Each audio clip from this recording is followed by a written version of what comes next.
Well, hi everyone. There's been a lot of interest in these videos that I've been doing about the Teton Pass embankment failure that occurred this past weekend, sometime from late June 7th, Friday, to early Saturday morning, June 8th. And ever since that time, Wyoming DOT officials have been in a scramble to assess the situation and to get a temporary roadway in there, what they're calling a bypass at this stage. And they've been quite busy. But if you've caught my previous two videos, and I'll put links to those in the description for this video, you'll know that I've been critical about their approach. I mean, I certainly understand the political pressure and the need for the communities in the area to have this roadway reopened, but I'm not going to rehash all this. But in a nutshell, I think they didn't understand that this embankment was going to fail. They were treating it as a maintenance issue, and it failed. And now they're scrambling to reopen it. And as I pointed out in my most previous video, these investigations to assess what's going on from a geotechnical engineering standpoint take several weeks. Drilling, soil sampling, laboratory testing on those samples, analysis, design work, and then creation of plans before it goes to a contractor. That's typically the process. So let's jump into this. I'm going to go over what they've done so far to construct this temporary bypass. They call it temporary because they've alluded to more long-term measures when they're able to implement them, which would probably involve reconstructing this entire section of the embankment. But again, we'll get into the details here shortly. Also, I think there's been some misunderstanding about my views and how I came across in the other two videos. I advocate an engineering approach because that's what makes sense. That's how you can do things in a safe manner. I'm not suggesting that the contractor doesn't know what they're doing. The contractor's following the direction of Wyoming DOT. So it's Wyoming DOT's judgment that I'm questioning in this episode. Most of my work is done in construction phase testing of deep foundations for bridges, and the vast majority of my clients are bridge contractors. So I work with people that build bridges, build roadways all the time, and I'm very familiar with what goes on in the field, and the people I work with are very capable and skilled, and that's not what I'm talking about here. This isn't something that should be done on a seat of the pants basis by Wyoming DOT. Now, there's been some interviews that I think really shed light on the thinking going on behind the scenes at Wyoming DOT. But let's take a quick look at some of these photos here. We'll start with most current overhead shots. You can see they're placing fill that's been imported to the site, and they're compacting it in the downhill area that is opposite the side of the slope that failed. So really there's two downhill areas. This embankment's just perched on a high point with the terrain dropping off on either side quite steeply. Here's another view of what they're doing, placing fill and compacting it to build up this section for this bypass, which you can see it's quite close to the edge of that previous slope failure. I say previous, I think it's ongoing. And it looks like they're coming in and creating a bench and then widening that slope, and they're going to work their way out to create a buttress and essentially reconstruct that failed portion of the slope. Now, I'm not the only one bringing up concerns about how Wyoming DOT is handling this whole situation. There's an article that was just published by the Wyoming Tribune Eagle, titles "Expert Urges Careful Engineering on Teton Pass Rebuild." And they interviewed a couple of people. They interviewed this engineer, George McCann. I hope I'm pronouncing his name correctly. He's listed as an expert on landslides, and he also consulted for the town of Jackson when part of the East Gross Venture Butte collapsed above the slope for the Walgreens there in town in 2014. And I understand that Walgreens is in the process of being dismantled at this point. To reopen Teton Pass in the next 2 weeks, the Wyoming Department of Transportation plans to build a temporary road on the inside of the curve that collapsed in the Big Fill slide over the weekend. And we just saw the photos of them doing just that. Doing so is common practice when a highway collapses, said George McCann. But the plan is not without risks, McCann said. It just depends on how it's executed. All right, so let's talk about how it's being executed. To get the road open quickly, Bob Hammond, resident engineer for WyDOT's Jackson District, designed the bypass Sunday with other engineers. It's not a formal plan, but engineers are using their best judgment to devise a solution, Hammond said. The slide that took out the highway early Saturday happened in an area known as the Big Fill, a man-made embankment created in the 1960s when Teton Pass was rebuilt in its current location. I understand that construction was completed in 1969. The idea was to raise the slope of the mountainside to make it uniform and make driving the pass easier. All told, crews dropped about 70 feet of material on Teton Pass's native soils to make that happen. Wyoming DOT says the failure happened in the base layer underneath the man-made embankment. So in other words, the foundation soils for the embankment. The area has been a known problem for decades with a noticeable bump in the highway, but officials said a strong burst of snowmelt and runoff caused additional instability underneath and the eventual collapse of the fill. So for road and bridge projects, you have different project delivery mechanisms. The conventional method for jobs that aren't emergencies is design, bid, and build. So the DOT and their consultants designs the project. They create a set of plans and specifications. They put it out for public bid by qualified contractors, and they typically select the low bidder and have them do the work. Another delivery mechanism is design build, which is what they're going to do to replace the Key Bridge in Baltimore. And that is you select a team that includes contractors and designers, and they'll do the complete design and construction. And many times portions of those scopes will overlap in time. But at the end, you end up with a completely designed and constructed project, whether it's for a highway embankment or a bridge. So apparently Wyoming DOT has created a new project delivery method, and it looks like it's build design, which, as you know from my previous video, I'm highly critical of. Now let's go back to some quotes from Mr. McCann. "There's nothing wrong with rebuilding the embankment," said McCann, the landslide expert, "but they've got to think about how to make that embankment stable." In addition, Wyoming DOT will have to figure out how to better drain water from the outer curve and whether engineers need to replace some of the softer fill material with stronger base layers such as boulders. These are the kinds of questions they have to look at to best rebuild the foundation, McCann said. And we go back to Bob Hammond. Hammond with Wyoming DOT is already contemplating some sort of stabilization effort in the native material underneath the big fill. It's not clear what that will look like. He goes on to say, "We're not going to be at risk of that same material, and hopefully in the next couple of months that subgrade will stabilize even further," he said. "The temporary road, what they're calling the detour, is off on a very stable piece of ground. That at least is the hypothesis. Wyoming DOT geologists are now in the field testing to confirm that the inner curve is stable." Okay, so let's unpack this a little bit. We can see from the photos that they're just pushing new fill on top of existing ground, at least below the slope or the portion of the slope that previously failed.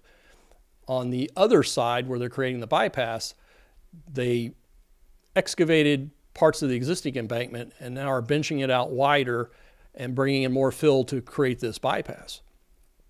So if they haven't even contemplated how to stabilize the foundation soils, why are they building on top of it? And not only are they building on top of it, they're building on top of it at a very rapid rate. And I'm going to go into the details of why that's a problem from a geotechnical engineering standpoint. I mean, this article covers all the key points that I've been talking about. The primary risk if Wyoming DOT puts too much material on the inside of the curve, which could decrease the stability of the outer slopes.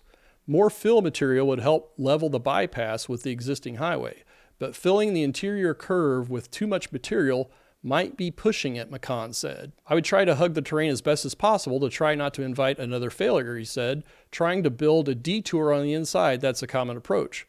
It's just got to be engineered right," McCann added. Let's look at this recent photo from yesterday, June 13th. And you can see that they're adding all this new fill immediately adjacent to the area that slid this past weekend. And so all that fill increases the loading or the stresses on those soils. And when you increase stresses on soils, and presumably these are clay, silty, fine-grained material that apparently has become saturated. So when the material becomes saturated, it loses strength, what we refer to as shear strength. And so now we've got a combination of additional driving forces and lower resisting forces in the foundation soils in this whole area of the embankment. That's not a good combination. This just shows you a cross section of a fill section where you have a rotational failure on a portion of the slope. And I've shown this slide previously where I show typical potential failure surfaces for an embankment slope. Initially, I thought this may have been a more localized failure that progressed to the top of the slope. And as failures occurred, the oversteepened slope would try to reach equilibrium, and so that would cause other material to fail. And given enough time, it would reach a flatter slope angle. But given the statements from Wyoming DOT, it looks to be more of a deep-seated failure, which is exactly what some of you thought it was right out of the gate. And that goes along with this video that was posted on the Governor of Wyoming's Facebook page. And you can see this material is quite dry. It's just running down the slope.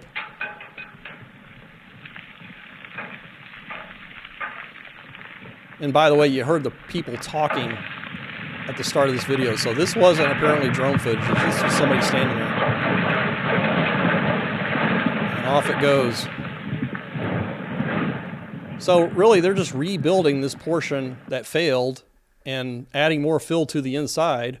I don't understand why they aren't addressing the apparent stability issues with the foundation soils. They're just putting more stuff on top of it. And this is another photo pre-catastrophic failure, and you could see the crack pattern in the pavement for the roadway, and it forms a semicircular arc. And that's indicative of a large mass of material that's moving downslope. And so a catastrophic failure should have been anticipated by Wyoming DOT.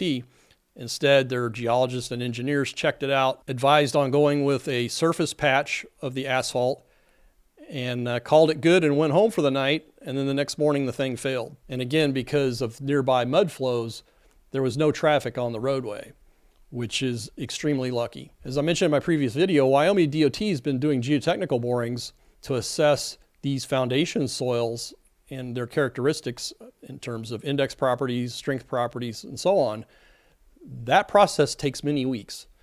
So they're adding fill, and I'm telling you, these soil samples, first of all, not all of them have been collected, but they haven't made it back to the laboratory, and the testing, for the most part, hasn't been completed. So they're getting way ahead of themselves, in my opinion. You know, in general, there's the old saying, you can be good or you can be lucky, but you can't always be both. And I think there's far too much of an element of luck being relied upon here. Now, one of the things I mentioned in the most recent video is that there appears to be no geotechnical instrumentation to monitor these embankment fill slopes. And that, I believe, is a key part of what should be happening right now. If they don't have that instrumentation, they need to be installing it. So for example, if you want to assess whether material that was previously dry but now is becoming saturated and pore water pressures are increasing, which reduces the shear strength of the foundation soils and could lead to failure, which apparently is what happened here, you can monitor those onset conditions with a piezometer. And these are essentially a well. You've got a casing with slots that allows entry of water, and you can either do it manually where the water surface rises to some level and you can measure with a simple device where that water surface is, and it's got depth marks on the cable so you know exactly where the water level is. But for many decades now, they've had electronic instrumentation, vibrating wire piezometers that can be used in an automated fashion. Another key piece of instrumentation I think that they should have in this slope right now, or certainly in the coming days, is an inclinometer casing so that they can install the casing and they run this probe, which is basically an accelerometer, and you get the orientation of that casing throughout its length. And then you can generate plots like this, where if you do have movement, it tells you how much and where it's occurring. So if essentially they did this quote design in one day, the Sunday, the day after this failure occurred. Well, they didn't design the geotechnical aspects of this because they didn't have the data to do it. What they did was they did roadway design, essentially coming up with the curve radius, the elevations, and so on, and the grades. So that could be done very quickly and fine-tuned as they're building it, because it takes time to place that fill and compact it and bring it up to the level that you need to for the new bypass roadway. But that's not all of it. I mean, where's the geotechnical engineering? Have they assessed, and clearly they haven't, to the extent that they need to, where exactly are the foundation soils that have been compromised, that are now moving and have reduced strength? How do they know the new portion of the embankment that they're placing isn't on the same type of material? And how do they know that the increases in the foundation soil stresses by constructing this adjacent embankment isn't going to cause further movement of this slope and another catastrophic failure? I have to give a shout out to Jackson Hole Radio. They did a story, I think they posted it as a blog post on their website, but they're talking about my videos I've been doing on this topic. YouTuber second guesses Wyoming DOT on Teton Pass Detour. Now, I'll put a link to this blog post in the description of this video. I'll also put a link, these photos and videos, for the most part, are coming from Wyoming DOT's website for their media kit.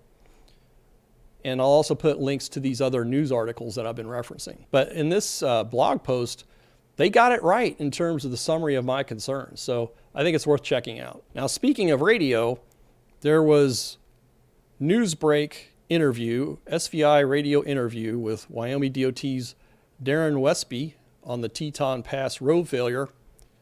And here we have a picture of Mr. Wesby. Says he's a PE, so professional engineer. Some of you, I think, were joking and thought it stand for physical education. It has nothing to do with that. So PE means not only do you have the degree requirements to be an engineer, you've practiced under a licensed engineer for sufficient time to qualify to take exams. And when you pass those exams, a fundamental and a practice exams, then you become licensed after you apply and are accepted by a given state. And I'm licensed in, I think, 9-10 states right now as an engineer. I'm licensed as a geologist in 2 states. This previous article by Jackson Hole Radio correctly, from a journalistic standpoint, said that I'm claiming 38 years experience and I'm claiming to be a geotechnical engineer. Well, that is in fact the case. But, and if Mr. Wesby is a professional engineer, I have some concerns in general with the way he conducted this radio interview. He used a lot of loose and fuzzy language. Now, he mentioned angle of repose. That has to do with how steep a granular material will reach equilibrium. It's usually around 35, 38 degrees for most materials. But he had mentioned that a lot of the failed slope had reached the angle of repose, and he said repose. So give him the benefit of the doubt. Let's just say he misspoke there. But then he went on to talk about, after the failure, they had to assess whether the embankment was structural. I have no idea what that means. I mean, I've designed embankments for highways. I've designed embankments for flood control dams. I've never heard that term used in that context. He also talks about faults. I mean, his terminology was all over the place, and from a technical standpoint was incorrect, and from a lay standpoint was at best confusing. So my suggestion is they got to get some more technically oriented people who are familiar with the particular issues involved with this project disseminating information, in my opinion. So this Highway 22 Teton Pass failure of the roadway embankment is just another example of critical infrastructure unexpectedly failing and impacting thousands and thousands of people in a very negative way. Now, I've done recent videos about some of these episodes. Rhode Island DOT had their Washington Bridge suddenly closed in December of 2023 when they found that key structural elements had failed. That bridge had average daily traffic volumes of 90,000 vehicles per day. And when we have the bridge in Colorado on US 50 over Blue Mesa Reservoir, they found cracks in the structural steel for the girders of the bridge. That road closure resulted in a 7-hour detour for the locals. And they don't have that bridge reopened yet. Now, Teton Pass Highway, it's been reported that they have an average daily traffic count of 15,000 vehicles per day. So that's a lot on that twisty, steep road. Now, sometimes these infrastructure failures have outsized impacts on a local community, and that's certainly the case here. And I understand there's quite an issue with not having enough affordable housing in the Jackson area, such that a large contingent of the workforce is coming from Idaho. So it just sets up a situation now where people's livelihood is impacted. It's costing them money in terms of gas. It's costing them time. You know, to that end, City of Jackson Hole, Wyoming has approved temporary camping in the town to relieve the pressure for people having to commute every day if they have a camper or some other means of camping out. Unfortunately, we're talking the summer months. But you know, Wyoming DOT has one of the smaller DOT budgets in the country. It went from about $1 billion to $1.7 billion most recently, but that's still quite low. Even a state like Kansas has over a $2 billion annual budget. And I understand a third of Wyoming DOT's budget goes to clearing snow and ice from the roadways. So they don't have a lot of money here to be doing this work. So I'm sure they're going to be looking for some federal assistance like the states have in all these other recent calamities. But I know there's a lot of engineers who watch my videos. I really appreciate your input in the comments, so reach out to me. I've got an email at info@ftnc.com if you'd like to reach out, share information, provide your insights.